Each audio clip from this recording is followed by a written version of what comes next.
Hi, this is Phil Simon, and welcome to part 3 of the course, Selecting a Publishing Method. Now, there are many ways to get your book out there. First and foremost, you certainly can go with a traditional publisher. There's absolutely nothing wrong with it, but you do need to adjust your expectations. In particular, you're going to basically have to be selected. The number of people who want to publish with traditional publishers far exceeds quite frankly, their capacity to handle it. It doesn't matter if you're a smart person, if you've got a good book idea. Those things really aren't as relevant to them. And plus, the traditional publishers have historically been not so great at finding which books would actually sell a ton of copies. Stephen King received some really nasty rejection letters when he was an aspiring writer back in the early to mid 70s. Chicken Soup for the Soul, which has sold, I think, over 100 million copies, was rejected by initial publishers, traditional publishers at first. John Grisham self-published his first book. They made a movie of it. It doesn't matter. Look it up.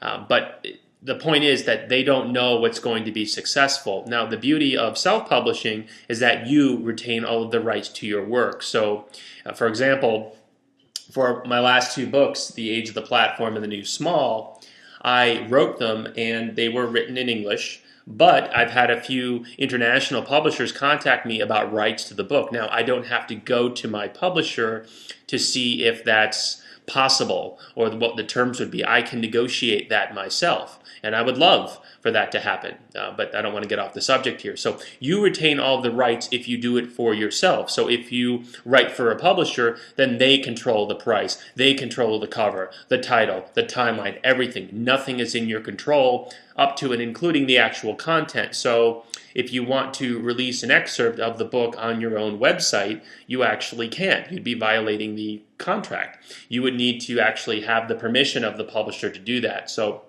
when you write for yourself, all of that goes away. All of it's on you, which is both a good thing and a bad thing. On the positive side, you are in control, but one of the reasons you're watching this course is that you probably have some questions about what that control entails.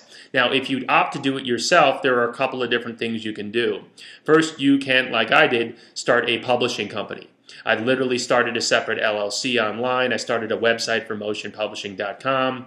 And I have run not only my own books through it, but one of my clients' books last year as well. Dataflux did a book called 101 Light Bulb Moments in Data Management, and they paid me to do the book.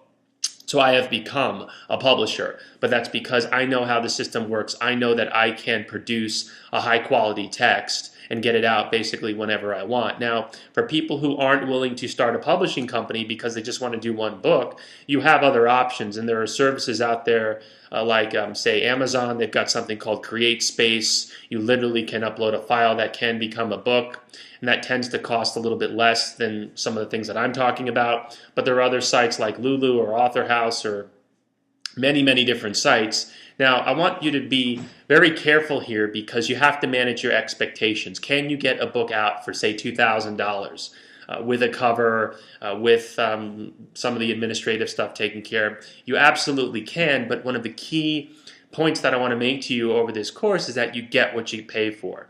Again, if you've got a cover designer, and we talked about this last time, who's going to charge you $200, then how much really input are you going to get? Are you going to get 5 or 6 different iterations? Ditto with an editor, ditto with book design, which we'll talk about a bit later. So with some of these services, they are a la carte, but it's important to note that they're typically not included off the bat. So these companies will print whatever you send them, but unless you pay them, they're not going to make sure that all of your facts are straight, or that there aren't any typos, or that you're using the Chicago Manual of Style. So again, it is really important that you understand what you're signing up for. And if something seems too good to be true, then it probably is. Just as an example, when I work with companies and I want to do their books through Motion, I'll typically quote anywhere from $8,000 to $10,000. But that includes working with very professional people, professional indexers, ebook, everything, some of the things we'll talk about later. Anyone who says that they can get a professional book out for $800 or $1,000, I just argue, is probably not being truthful with you. Now, if you want to work with a subsidy press, here's a little tip. Have them send you an actual book or two. So if you want to do a cookbook, right? And those tend to be more expensive because they're in color and they have a lot of images, but have them send you a cookbook. Call them up and say, I'm thinking of doing business with Lulu or with Author House, and I want to see what a book looks like. Now, understand that they will do this and they won't charge you, but they're going to send you the best possible books. And these are probably from authors who put the money in and have signed up for premium services. So it is very important to have your expectations aligned. And like anything else, as I said, you get what you pay for. In the next part, we're going to talk about editing and proofreading, but hopefully this has been useful in terms of understanding some of the different publishing options to you. Also note, when you're considering some of these publishing options, they may not include the ebook distribution. Ebook is actually a separate formatting process. It's not as if you can simply copy and paste. If you want a Kindle book or a Nook book or an iBook to look really professional, that is a separate process. So again, make sure that you ask all of the questions, because if it's not included, then you're going to wind up spending more than what you thought you would.